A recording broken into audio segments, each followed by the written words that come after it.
नमस्कार मंडळी, मी जयंत सहस्रबुद्धे आपल्या आजच्या या एपिसोडमध्ये आपल्या सगळ्यांचं मनापासून स्वागत करतो. मंडळी, कॅन्सर किंवा कर्करोग नुसता शब्द जरी उच्चारला तरी मनामध्ये एक भीती किंवा चिंता येते. कर्करोगाचं प्रमाण जगातल्या इतर देशाप्रमाणे आपल्या भारतातही खूप वाढतंय. या रोगाविषयी पूर्ण माहिती आणि मार्गदर्शन डॉक्टरांनी द्यावं अशी आमची इच्छा होती.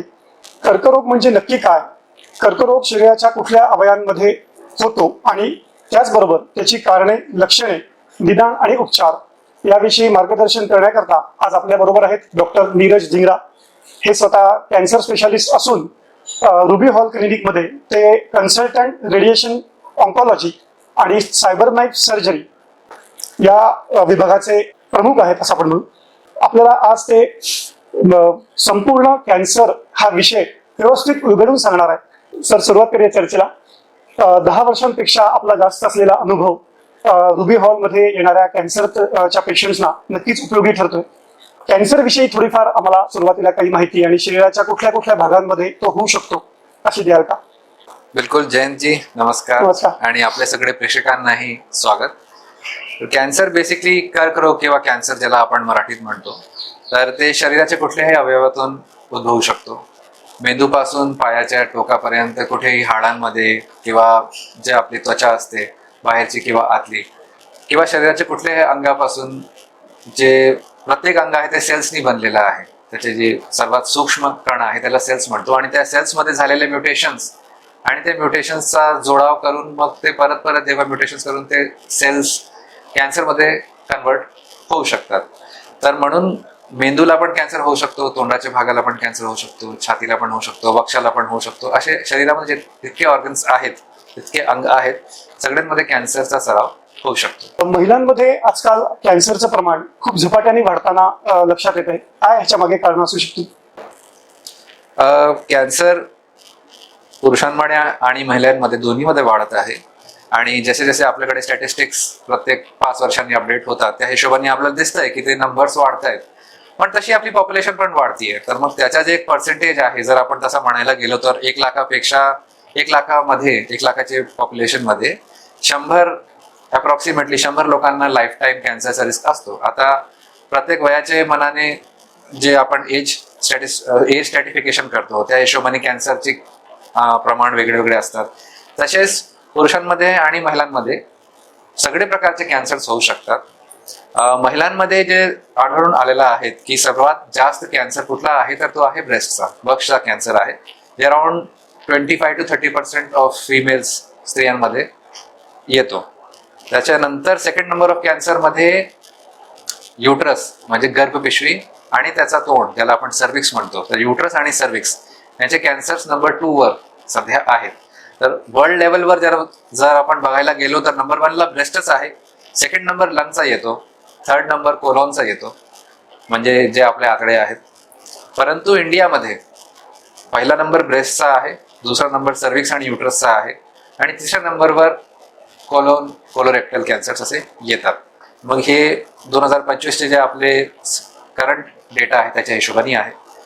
का वाढतोय जर त्याचं कारण बघायला गेलो तर खूप सारे उत्तर सध्या आपल्याकडे पण नाही. रिसर्च चालू आहे आणि त्याच्या हिशोबाने जे आपल्याला असं वाटतंय की आपला जे जीवनशैलीमध्ये बदल झालेला आहे तो एक मुख्य कारण असावा. आता त्याच्यामध्ये काय बदल झालेला आहे? पहिले तर जसं आपण घराचं जेवण करत होतो तसा आजकाल हाय फॅटी डाएट आणि ह्याचा खूप प्रमाणात आपल्या जीवनशैलीमध्ये इन्क्लुजन झालेला आहे. एक्सरसाइज किंवा फिजिकल ऍक्टिव्हिटी कमी झालेली आहे, पॉल्युशनचे लेवल वाढलेले आहेत. तर हे कुठल्या ना कुठल्या भागात हे कॅन्सरची जे आपली वाढ झालेली आहे त्याच्यासाठी रिस्पॉन्सिबल आहेत असं मला वाटतं. जसं जीवनशैलीचा तुम्ही म्हणालात की तो एक भाग झाला कॅन्सर किंवा त्याची कारण झालं. महिलांमध्ये जो ब्रेस्ट कॅन्सर आपण सुरुवातीला चर्चेला घेऊ, तो जो होतो तो त्याच्या मागे लक्षणं महिलांना स्वतःला काय जाणवू शकतात? ब्रेस्ट कॅन्सर मध्ये सर्वात पहिले लक्षण जे स्त्रियांमध्ये आढळून येतात ते मोस्टली 3 किंवा 4 असणार. तर सर्वात पहिला म्हणजे वक्षमध्ये गाठ येणं. आता गाठ खूप प्रकारची असते आणि कॅन्सरपेक्षा बिनाईन केसेस ज्यांना आपण म्हणतो, जे ट्युमर सारखे गाठी असतात जे इतके खतरनाक नाहीत, ते जास्त प्रमाणात असणार आहे. कॅन्सरची गाठचे काय स्पेशलाइज्ड फीचर्स असतात, म्हणजे काय की ती गाठ पहिले ना होती, पण आता हाताला सडनली लागायला लागली. आणि जसे ते टाइम जातो त्या हिशोबाने ती गाठची साईज वाढत जाते. आता त्या गाठीमुळे काही दुसरे चेंजेस पण असू शकतात. जशी छातीला गाठ लागते तशी काकाला पण गाठ लागू शकतात. आणि स्किनवर चेंजेस येऊ शकतात. स्किन लालसर होऊ शकते किंवा चिटकून जाते, किंवा निप्पल पण स्किनला चिटकून जातो, किंवा त्याच्यामधून काही स्त्राव येत असेल जे अपेक्षित नाही आहे आपल्याला, रक्तसारखा किंवा हिरवा असं काही जर स्त्राव येत असेल तर हे मोस्टली सिम्पटम्स आहेत जे ब्रेस्टमध्ये जेव्हापर्यंत ट्युमर लिमिटेड आहे तर त्या स्टेजपर्यंतचे सिम्पटम्स असतात. पण मोस्टली कधी कधी आपल्याकडे पेशंट डायरेक्टली स्टेज 4 ला पण येतात. आता स्टेज 4 म्हणजे काय की कॅन्सर शरीरच्या बाकी भागांमध्ये पसरलेला आहे, तर त्या हिशोबाने त्याची सिम्पटम्सची पण पेशंट प्रेझेंट करू शकतो.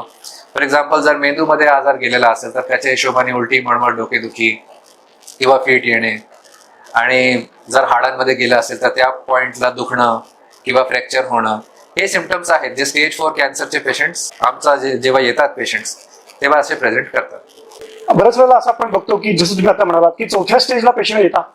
हेच जर आपण पूर्ण जागरूकता या कॅन्सर या विषयामध्ये जर महिलांची झाली, आपण केली, आणि त्याच्यामध्ये त्यांना काही सुरुवातीची लक्षणं जशी तुम्ही म्हणालात छातीमध्ये किंवा काखेमध्ये गाठ दिसली, तर याच्यामध्ये त्यांनी सेल्फ असेसमेंट किंवा सेल्फ एक्झामिनेशनला कितपत महत्व आहे?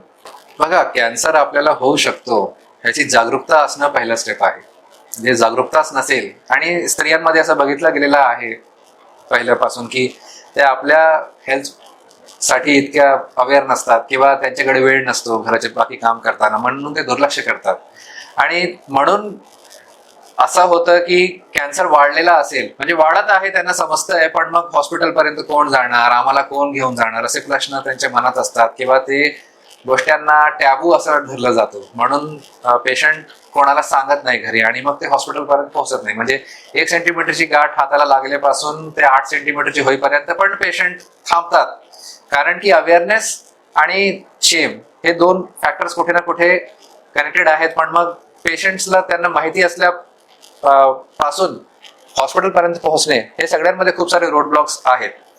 तर मग कसं आहे की अवेअरनेस, जागरूकता की मला कॅन्सर होऊ शकतो, तर त्याची लक्षणं काय, म्हणजे हाताला गाठ लागण्यासाठी जे आपण म्हणतो की एका स्त्रीने स्वतःचा एक्झामिनेशन केला पाहिजे, ब्रेस्ट सेल्फ एक्झामिनेशन, तर ते महत्वाचा भाग आहे. असा नाहीये की रोज करायचं आहे, पण 1-2 महिन्यात किंवा 2 ते 6 महिन्यात एकदा आपली छाती व्यवस्थित बघावी. त्याच्यासाठी आजकाल ऑनलाईन खूप सारे तुम्ही जर बघितले तर फोटोज अवेलेबल आहेत, किंवा युट्यूबवर व्हिडिओज अवेलेबल आहे. कसं करायचं, कसं ओळखायचं की आपल्याला जी गाठ आहे ती संशयदायक होऊ शकते की नाही, ते जर आपण तसं पाहिलं, किंवा तुम्ही आपल्या गायनेकोलॉजिस्टकडे गेले किंवा एका सर्जनकडे गेले, जेव्हा तुम्हाला संशय वाटते की आमची आता हाताला काही गाठ लागत आहे, जी साईजमध्ये पण वाढते, किंवा आपल्याला काही त्रास नाहीये, तेव्हा पण डॉक्टरकडे जायचं आहे.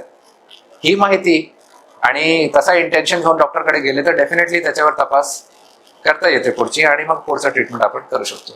जेव्हा पेशंट तुमच्याकडे अशा स्वरूपाची काही तक्रार घेऊन येतो आणि तुमच्या तपासणी दरम्यान जेव्हा लक्षात येतं की आता यांना ब्रेस्ट कॅन्सर झालेला आहे, तर त्या कुठल्या प्रकारच्या तपासणी असतात की ज्या महिलांसाठी त्या केल्या जातात? जेव्हा पेशंट सिम्पटम्स बरोबर येतात, आता सिम्पटम्स म्हणजे जसं मी तुम्हाला सांगितलं, छातीला गाठ लागणे, किंवा स्किनचा कलर चेंज होणं, किंवा त्याचं स्वरूप चेंज होणं, किंवा निप्पलमधून डिस्चार्ज वगैरे येणं, हे सगळे गोष्टीचं जेव्हा पेशंटच्या लक्षात येतं आणि मग ते तपासायला आमच्याकडे येतं, तर मग जे पहिली इन्व्हेस्टिगेशन आहे ते आपण करतो मॅमोग्राफी. आता मॅमोग्राफीचा उपयोग स्क्रीनिंगसाठी पण आपण करू शकतो आणि डायग्नोसिससाठी पण करू शकतो. तर मग डायग्नोसिससाठी जिथे छातीला गाठ आहे तर आपण दोन्ही छातींचा मॅमोग्राम घेऊन गाठ कुठल्या प्रकारची आहे, आता जेव्हा आपण मॅमोग्राम करतो तेव्हा त्याच्यामध्ये संशयास्पद फीचरसाठी कॅटेगरायझेशन असतो. ह्याला आपण रेडिओलॉजीचे बायराइट्स कॅटेगरायझेशन असा म्हणतो. मग बायराइट्स 4, 5, 6 हे संशयास्पद असतात. तर मग त्याच्या हिशोबाने जर आपल्याला ते मॅमोग्राफीवर वाटलं की हे आपल्याला कॅन्सर सारखे वाटतंय गाठी, तर आपण त्याची बायोप्सी करतो. Biopsy is the important step. त्याच्यामध्ये कुठल्याही प्रकारचा तो कॅन्सर आहे का हा आपल्याला डिफाईन करता येतो. बगैर बायोप्सी आपण कॅन्सरला कॅन्सर असं नाव देऊ शकत नाही. त्याला जेव्हापर्यंत तुकडा घेऊन आपण मायक्रोस्कोपच्या खाली ठेवून आपण बघत नाही तेव्हापर्यंत हा कॅन्सर आहे असा बोलता येत नाही. तेव्हापर्यंत फक्त संशय आहे आणि असा वाटतोय असाच बोलू शकतो. म्हणून बायोप्सी एक इम्पॉर्टंट स्टेप आहे. आता बायोप्सी जर हाताला गाठ लागत असेल, मोठी असेल तर डायरेक्टली पण करू शकतो, किंवा आजकाल आपण सोनोग्राफीची मदतीने तिथे गाठ आहे तिथे लोकलाइज करून आणि एक सुई टाकून तिथे टिश्यू काढतो. ते 5 ते 10 मिनिटाचं प्रोसिजर आहे. काही खूप त्याच्यामध्ये त्रास पण होत नाही.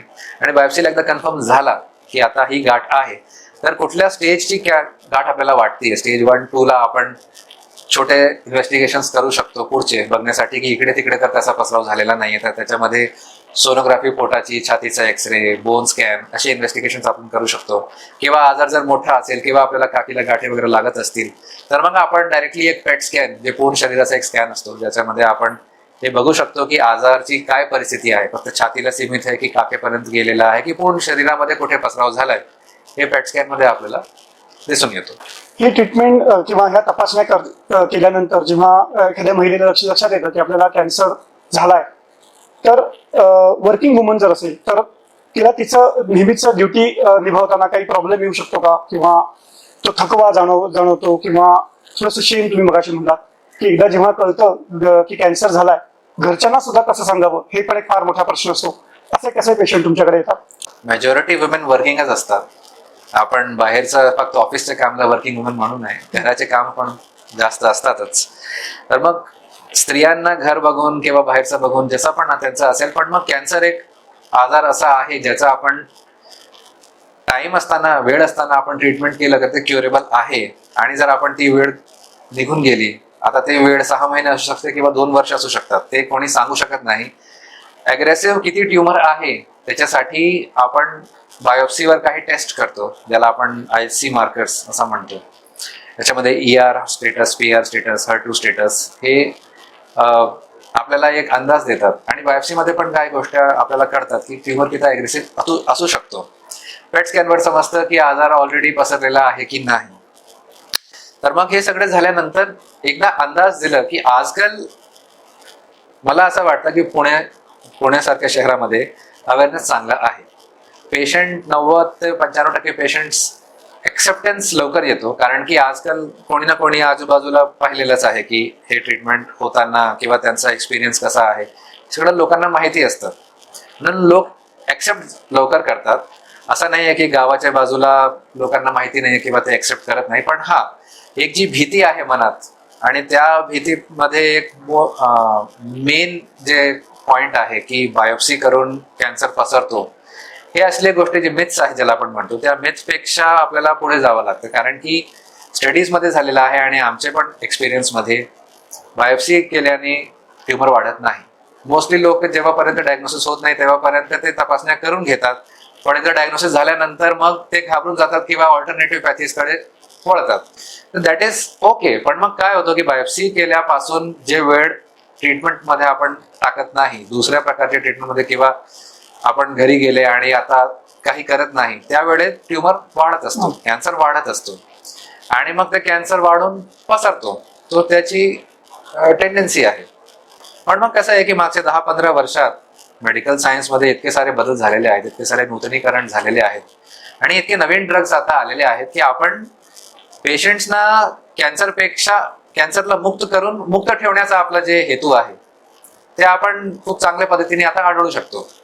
तर त्याच्यामध्ये सर्जरीचा प्रोटोकॉल आहे, किमोथेरपी किंवा टार्गेटेड थेरपीचा उपयोग होतो, रेडिओथेरपी कधी उपयोग करायचा, कधी वापर करायचा, कधी आपण टाळू शकतो, हे सगळ्या गोष्टींसाठी सगळीकडे स्पेशलिस्ट आहेत. तर मग एकदा डायग्नोसिस झाला की the best way is to have a tumour board discussion. Tumour बोर्डमध्ये सगळे प्रकारचे डॉक्टर बसतात, त्याच्यामध्ये सर्जन असतात, मेडिकल ऑन्कोलॉजीचे स्पेशलिस्ट असतात, रेडिएशन ऑन्कोलॉजी स्पेशलिस्ट असतात. तर मग ते सगळे बसून ठरवतात की आता ही तुमची स्टेजनुसार आहे, आपण काय ट्रीटमेंट केली पाहिजे. तर त्या सिक्वेन्सिंग झाल्यानंतर मग आपण ट्रीटमेंट सुरू करतो. आणि एक पेशंटला एकदा अंदाज दिला की बाबा तुमचं ट्रीटमेंट फक्त सर्जरी केल्याने संपणार नाहीये, त्याच्या पुढे आपल्याला किमो करायची गरज लागू शकते, त्याच्यानंतर आपल्याला किमो करायची गरज लागू शकते. टार्गेटेड थेरपीचे इंजेक्शन कधी कधी 1 वर्षापर्यंत चालू ठेवावे लागतात. रेडिएशन थेरपी आपल्याला कधी करायचा वापर, कधी नाही करायचा. तर त्या हिशोबाने आपण एकदा फ्रेमवर्क दिला ना पेशंटला, तर त्याच्यामध्ये त्यांना पण एक समजतं की आता पुढचे 5 ते 6 महिने आपल्या ट्रीटमेंटमध्ये जाणार आहे. तसं सर्जरी करून आपण कॅन्सर मुक्त होतो. प्रॉब्लेम तो नाही आहे की आपण कॅन्सर मुक्त झालो तर मग नाव we should not be doing anything. But कॅन्सरची टेंडन्सी आहे की तो परत येऊ शकतो, कारण की कुठे ना कुठे मायक्रोस्कोपिक सेल्स आहेत जे आपल्या स्कॅन्स मध्ये आपल्याला दिसून येत नाहीये किंवा आपण सध्या त्यांना डिटेक्ट करू नाही शकत, म्हणून ते कॅन्सर परत येतो. तर त्याला कंट्रोल करण्यासाठी रेडिएशन किमोथेरपीचा आपल्याला इन्व्हॉल्वमेंट घ्यावा लागतो आणि मग ते केल्यानंतर कॅन्सरचे परत येण्याची शक्यता खूपच कमी होते आणि त्याच्यासाठी आपण फॉलोअप प्रोग्राम पेशंट ठेवतो. पेशंटला जेव्हा निदान होतं की आता कॅन्सर झालाय, त्यानंतर तुम्ही एवढ्या सगळ्या त्या टेस्ट सांगितल्या, त्या सगळ्या टेस्ट एका दिवसामध्ये होतात? इंडियन सिनारिओ मध्ये I think we are still very fast. जर आपण वेस्टर्न कंट्रीजकडे पाहिलं तर त्यांचे इन्व्हेस्टिगेशन व्हायला कितीही वेळ लागू शकतो, 1 महिना पण जाऊ शकतो सगळ्या इन्व्हेस्टिगेशन्सला. पण इंडियामध्ये because medical care is so easily available and accessible, I think एका आठवड्यामध्ये जर आपल्याला शंका आलेली असेल आणि बायोप्सीमध्ये कॅन्सर प्रूव्ह झालेला असेल, सगळे रिपोर्ट्सला करून एक 7 ते 10 दिवसात रिपोर्ट्स येतात आणि मग आपण ट्रीटमेंटसाठी पुढे जाऊ शकतो. ट्रीटमेंटचा पार्ट सुद्धा एक्सप्लेन करताना तुम्ही 2 ते 3 पद्धती त्याच्या सांगितल्या, तर हे कस्टमाइज असतं का सरसकट सगळ्यांना एकाच पद्धतीने ट्रीट केलं जातं? कॅन्सरचं ट्रीटमेंटचे मोडॅलिटीज 3च आहेत: सर्जरी, रेडिएशन आणि किमोथेरपी किंवा औषध किंवा टार्गेटेड थेरपी जे आपण त्यांना म्हणतो. तर मग त्यांचा एखादा कॉम्बिनेशन कसा वापर करायचा ते आपल्याकडे जेव्हा सगळे रिपोर्ट्स येतात त्याच्या हिशोबाने आपण ते ठरवतो. तर फॉर एक्झाम्पल स्टेज 1चा ट्युमर घेतो.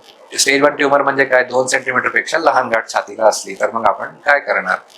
तर त्याच्यासाठी पण पेशंटचा वय काय आहे, पेशंटची जनरल कंडिशन कशी आहे, त्या हिशोबाने आपण पेशंटला ते सांगतो. जर पेशंट यंग असेल, ट्युमरची गाठ छोटी असेल, तरीही सर्जरी केल्यानंतर, सर्जरीमध्ये 2 प्रकार असतात. आपण फक्त गाठ काढू शकतो किंवा पूर्ण छाती काढू शकतो. तर मग आता कसं आहे की लोकांच्या मध्ये एक भीती अशी पण असते की ज्या भागात ट्युमर झालेला आहे त्या भागाला पूर्ण काढून टाकावं. पण तो पण आजची तारीखला सत्य नाही, कारण की ट्रीटमेंट ऑप्शन्स इतके सारे झालेले आहेत की आपण फक्त ट्युमरला काढून जर आपण त्या छातीला रेडिएशन दिलं की रिझल्ट छाती काढण्यासारखे सेमच आहे. आणि छाती काढलीही जर आपण पूर्ण, तरीही रेडिएशन वाचवता येईल असा नसतो. म्हणजे त्याच्यामध्ये पॅरामीटर्स असतात, त्याच्यासाठी इंडिकेशन्स आहेत. म्हणजे वर्ल्ड लेवलवर we have done so much research की आता कोणाला ऍक्च्युअली स्टेज 1 आहे, स्टेज 2 आहे, स्टेज 3 आहे, स्टेज 4 आहे. स्टेजनुसार आपण म्हणू शकतो की आपण एक थोडासा ब्लँकेट ट्रीटमेंट सांगू शकतो पेशंट्सना, पण तरीही त्याच्यामध्ये पण इतके व्हेरिएशन्स आहेत. फॉर एक्झाम्पल गाठ थोडी मोठी असली 5 सेंटीमीटरची किंवा स्किन इन्व्हॉल्वमेंट असेल तर मग आपण सर्जरीसाठी पहिले जात नाही. मग जे पॅरामीटर्स आलेले आहेत त्याच्या हिशोबाने आपण chemotherapy plus minus targeted therapy पहिले सांगतो पेशंटला, 4 ते 6 सायकल्स. मग ते झाल्यानंतर आपण व्यवस्थित चांगला रिस्पॉन्स आलेला असेल ट्युमरला तर मग आपण सर्जरीसाठी जातो. आणि मग त्याच्यानंतर जर किमो राहिलेली असेल तर ते संपून मग रेडिएशनसाठी जातो. आणि अर्ली स्टेज असेल, स्टेज 1 असेल, पेशंट 50 वर्षाचे ओल्ड आहे, स्ट्रॉंग हॉर्मोन पॉझिटिव्ह आहे, HER2 निगेटिव्ह आहे आणि किमोथेरपीची पेशंटला गरजच नाहीये. जर आपल्याकडे असे टेस्ट पण आहेत जे आपल्याला सांगू शकतात की किमोथेरपीची पेशंटला ऍक्च्युली फायदा होणार आहे की नाही होणार आहे, की फक्त आपण स्ट्रॉंग हॉर्मोन पॉझिटिव्ह पेशंट्सना आपण फक्त एक गोळी देऊन फिनिश करू शकतो. त्या केसेसमध्ये पण जर आपण छाती वाचवली असेल तर रेडिएशन मध्ये पण व्हेरिएशन्स आहेत की पूर्ण छातीला रेडिएशन द्यायचं आहे की जितक्या भागाला ट्युमर होतं त्याच भागाला रेडिएशन देऊन छातीचा ट्रीटमेंट करायचा आहे आणि फक्त हॉर्मोनची टॅब्लेट द्यायची आहे. तर जर स्टेज काय आहे, पेशंटचं वय काय आहे, जनरल कंडिशन कशी आहे, हॉर्मोन सेन्सिटिव्ह आहे, HER2 पॉझिटिव्ह आहे की नाही आहे, की तिन्ही पॉझिटिव्ह आहे, हे सगळे इश्यूज मध्ये खूप सारे कॉम्बिनेशन्स आहेत. तर त्याच्या हिशोबाने the treatment is tailor made for an individual patient. 50 patient आमच्याकडे ब्रेस्ट कॅन्सरचे आले तर त्यांना सगळ्यांचं सेम ट्रीटमेंट होणार आहे असा नाहीये आणि असं करूही नाही शकत, कारण की आज इतकी रिसर्च झालेली आहे की ते वेगळे वेगळे कॅटेगरायझेशन करून पेशंटची कंडिशन बघून त्यांच्याशी डिस्कस करून मग आपण ट्रीटमेंटसाठी पुढे जातो. रेडिएशन ऑन्कॉलॉजी यामध्ये आपलं स्पेशलायझेशन आहे. या सगळ्या रेडिएशनचा जेव्हा प्रत्यक्ष ट्रीटमेंट म्हणून, ट्रीटमेंटचा पार्ट म्हणून घेतली जाते तर पेशंटला काही त्रास होतो का त्याचा शरीरावर, किंवा काय म्हणून कष्ट पडतात पेशंटला? बघा, रेडिएशन थेरपी मुख्य म्हणजे treatment with high energy X-rays आहे.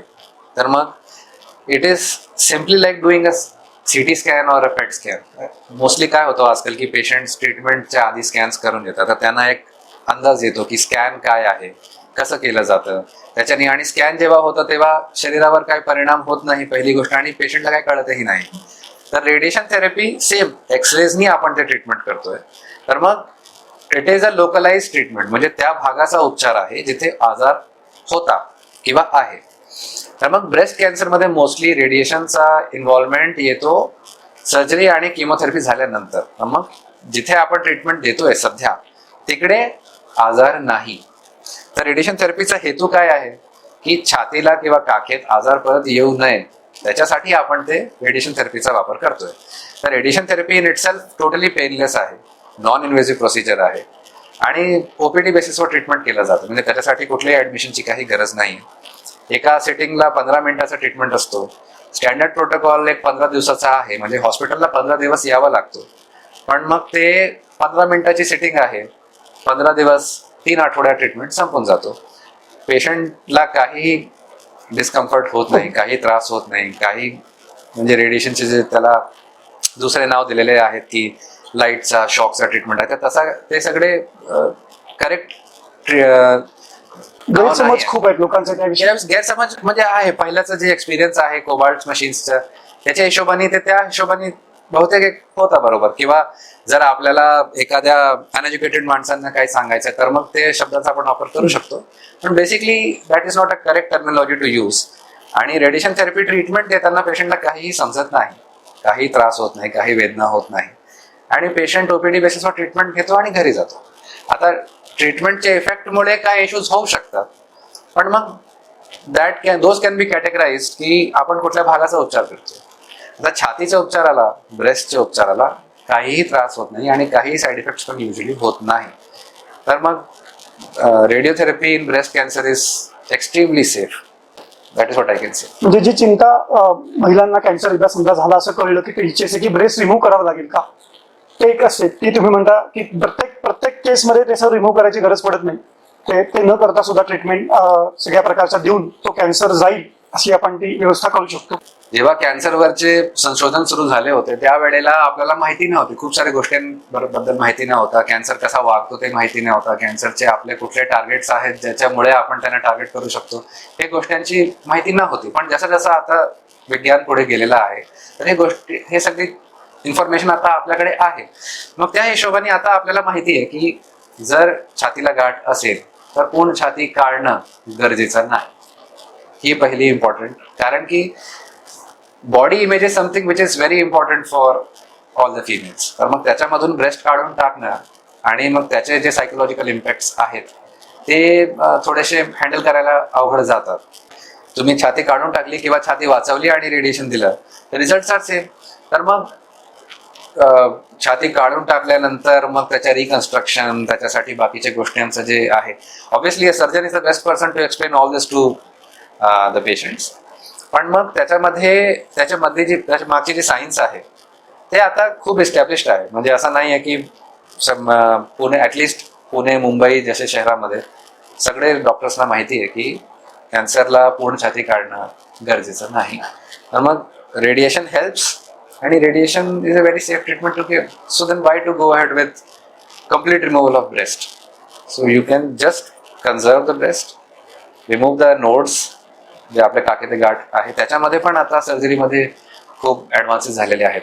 पहिले आपण पूर्ण काखेमध्ये जितके नोड्स होते ते आपण काढत होतो, पण आजकाल जर पहिलेची इमेजिंगमध्ये गाठी नसेल तर मग सेंटिनल बायोप्सी असते. आजकाल सेंटिनल लिम्फ नोड बायोप्सी नावाचा प्रकार आहे.